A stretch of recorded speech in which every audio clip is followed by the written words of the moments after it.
Bonjour à tous, aujourd'hui une vidéo assez spéciale que une abonnée m'a demandé dans les commentaires une fois il y a très longtemps, je ne sais même pas si elle va voir cette vidéo à un moment donné, mais j'espère. Elle m'a demandé une vidéo sur les fantasmes par rapport aux signes astrologiques. Alors je comprends que ça peut être des fantasmes effectivement intimes, mais aujourd'hui je vais juste donner quelques clés par rapport à chaque signe, quels pourraient être les fantasmes, le fantasme suprême de chaque signe astrologique, que ce soit intime ou que ce soit un fantasme de pouvoir par exemple. Chaque signe a effectivement quelque chose de pas avoué à l'intérieur de soi, qu'il voudrait soit réaliser, soit ressentir, soit aller à l'intérieur de ses sentiments. Donc aujourd'hui je vais essayer de donner quelques clés par rapport à ces fantasmes, par rapport à ces choses que vous pouvez peut-être essayer de travailler en vous. Parce que en fait cette vidéo elle pourrait s'appeler comment allumer votre soleil de façon pleine, parce que ici on parle du soleil en signe et vos fantasmes, s'ils ne sont pas assumés, si vous n'assumez pas le fantasme primaire de votre signe solaire, justement, vous allez peut-être vivre une vie plutôt fade, parce que si votre soleil ne brille pas, il n'a pas de façon, il n'a pas de possibilité d'expression. C'est dommage.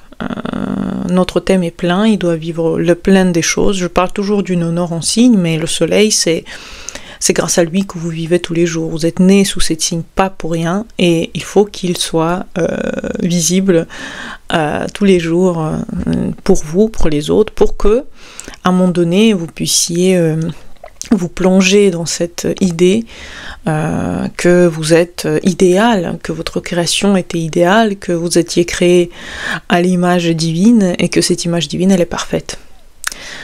Alors, passons tous les signes, essayons de trouver le mot-clé du fantasme qui pourrait en fait vous ouvrir une réflexion sur la prochaine chose sur laquelle vous pourrez avoir une réflexion. Parce que là, je donnerai un mot-clé, mais après, vous pouvez, grâce à ce mot-clé, aller plus à l'intérieur de cette idée. Qu'est-ce que pour vous pourrait être, comment allumer votre soleil, comment allumer votre fantasme solaire primaire, et comment faire pour que ce fantasme devienne réalité, et comment faire pour que vous puissiez vivre la meilleure des vies possibles et que vous soyez heureux dans votre existence.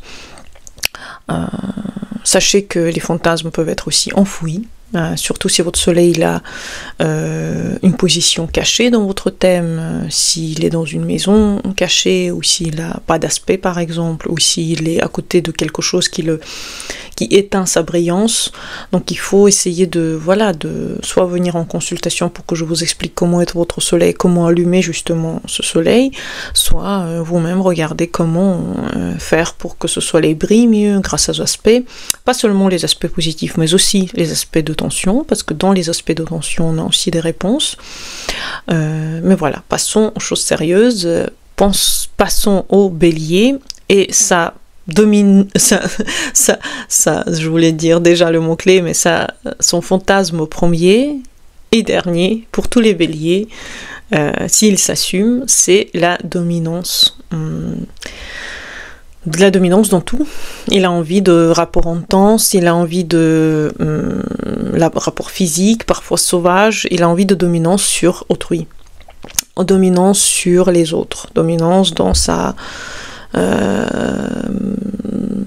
dans tout. Ça pourrait être une conquête amoureuse par exemple, il voudrait de séduire tellement que tout le monde soit à ses pieds. Il voudrait aussi pouvoir être le plus rapide, le premier, celui qui domine dans tous les domaines. Il peut dominer dans la vie sexuelle, il peut dominer dans la vie intime, il peut dominer dans la vie avec ses amis. Il doit être le premier. Donc le fantasme premier du bélier, c'est la dominance dans tous les sens de ce terme. Donc si vous voulez aller à l'intérieur de ça, si vous voulez chercher qu'est-ce qui pourrait dans votre vie donner le secteur dans lequel vous dominez le mieux, tous les béliers qui me regardent, eh bien essayez de le trouver, parce que si vous dominez dans aucun des domaines, par exemple, vous ne travaillez pas pour vous, parce que ça aussi, ça peut être une forme de dominance, si vous travaillez pour vous, et si votre façon de travailler, c'est la vôtre, c'est celle que vous avez choisie, ça peut être aussi très intéressant. Comme expression de votre dominance dans la sphère, par exemple, professionnelle. Mais dans toutes les sphères, le bélier, il aime bien avoir la première place, il aime bien briller comme ça, il aime bien avoir quelque chose d'original pour pouvoir surpasser les autres. Et il faut être un peu, disons, honnête avec soi-même.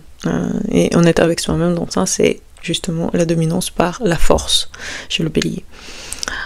Donc l'adrénaline pourrait être le stimulant. Le taureau, son fantasme, c'est, je pense, le mot-clé du taureau, en général, c'est la sensualité, dans tous les sens du terme.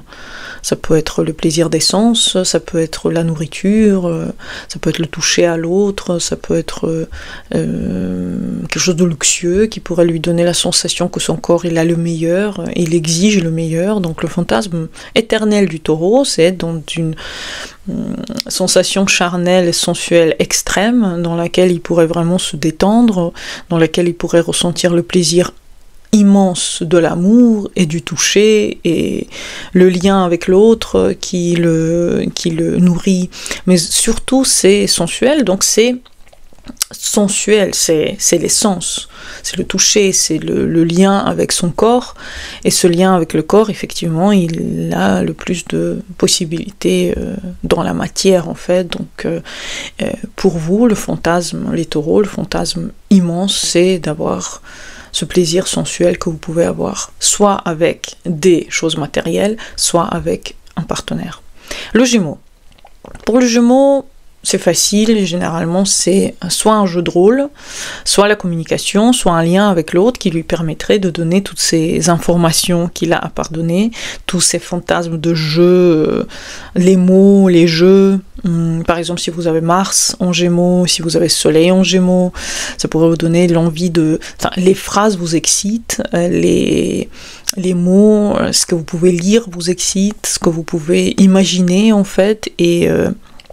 la discussion, la séduction par le verbe, par la parole, la séduction mentale, le fait que vous pouvez faire des jeux un petit peu bizarres pour attirer quelqu'un, ça peut être ça. Et le Gémeaux, il doit être stimulé par l'esprit, il doit être stimulé par les mots, il doit être stimulé par les choses sur lesquelles il peut réfléchir. Justement, la réflexion lui donne énormément de sens. Donc oui, le Gémeaux va être stimulé justement par le côté verbal, mental de la relation. Ensuite, le Lion. Le Lion, il veut qu'on l'adore et qu'on l'aime. Donc il va être stimulé par le fait d'être admiré, observé, filmé, applaudi, que quelqu'un l'applaudisse, que quelqu'un le regarde. Le regard de l'autre est très important, donc il doit se sentir comme un art sur lequel on regarde et qu'on admire. Donc le lion doit déjà savoir s'habiller, se présenter, être très très joli à regarder, très beau à regarder, pour pouvoir ensuite que les autres l'admirent, que les autres le mettent sur un piédestal. Donc c'est très important pour tous les lions de savoir se mettre très très beau, pouvoir être le plus beau du groupe en fait. Le lion, pour lui, c'est très important dans la séduction.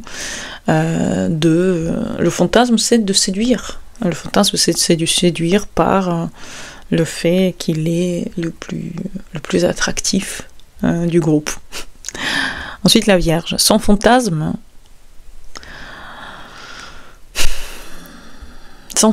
c'est d'arrêter de contrôler sa vie.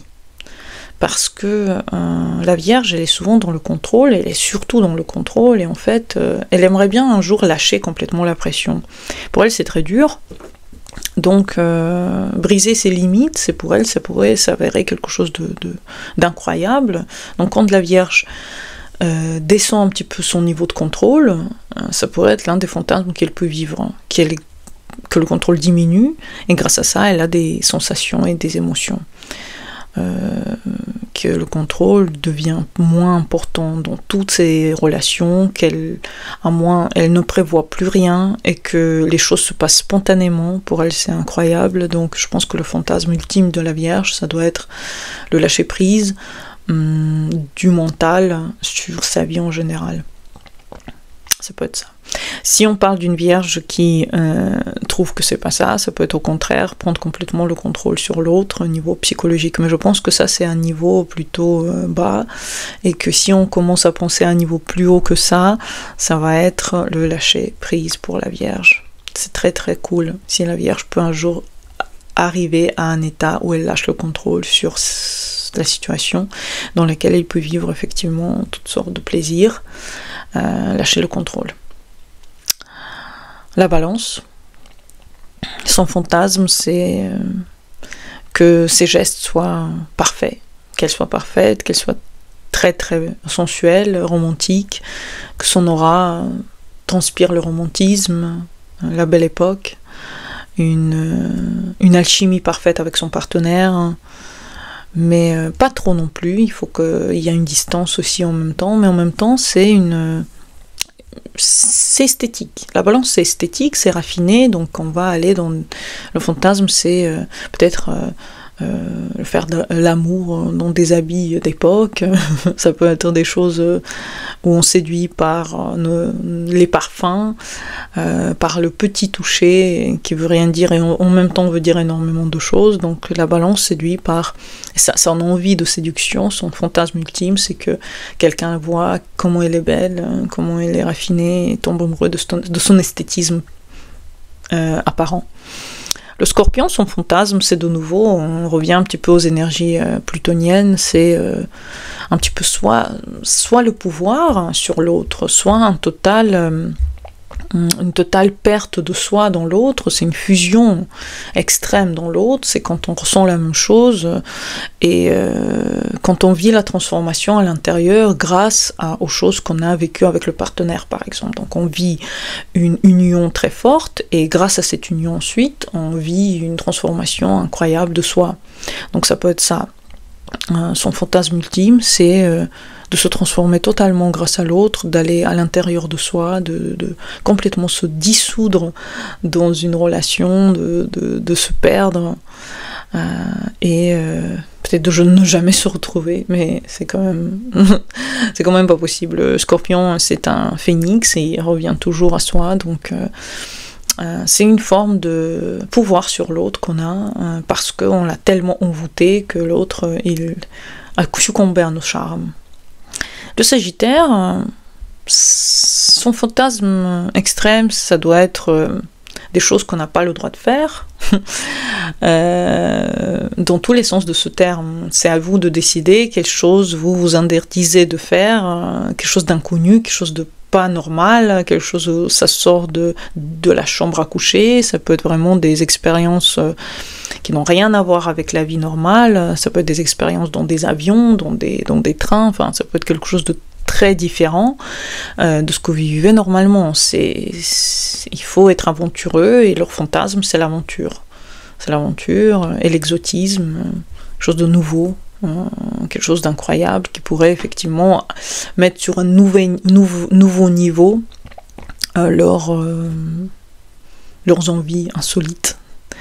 Le Capricorne, là on va dans la maîtrise. Donc le Capricorne, il aime bien, ça peut être justement de l'attachement, dans le sens figuré, et dans le sens vrai aussi, c'est-à-dire ça peut être dans des choses, soit c'est une passion en fait qui est limitée, donc t'as pas le droit trop de ressentir, mais on te laisse le droit un petit peu de ressentir, c'est de maîtriser en fait sa pulsion, et il veut contrôler la situation, et c'est ça qui lui procure beaucoup de plaisir, c'est le contrôle de votre plaisir en fait, c'est le contrôle du plaisir sur le plaisir du partenaire et sur le plaisir à soi. Donc ça peut être très intéressant en fait. Vous savez, je pense que vous comprenez de quoi je veux parler quand je dis contrôle et maîtrise de l'autre. C'est de ça que le Capricorne aime fantasmer. Il aime fantasmer sur le fait que c'est lui qui a le contrôle sur toute la situation. du début jusqu'à la fin, et après vous pouvez que succomber à ces incroyables choses, parce que lui, il sait comment vous faire aller au 7e ciel. Et le Verseau, c'est tout ce qui est original, mais en même temps libre, donc ça pourrait être des fantasmes qui sont plutôt dans l'esprit, on ne sait pas si on les fait vraiment, c'est-à-dire on les imagine, ça peut être vraiment imaginer par exemple coucher avec le même sexe que soi, ça peut être pas dans le même lieu par exemple, réinventer en fait les codes des choses, essayer d'aller dans des choses qui ne sont pas du tout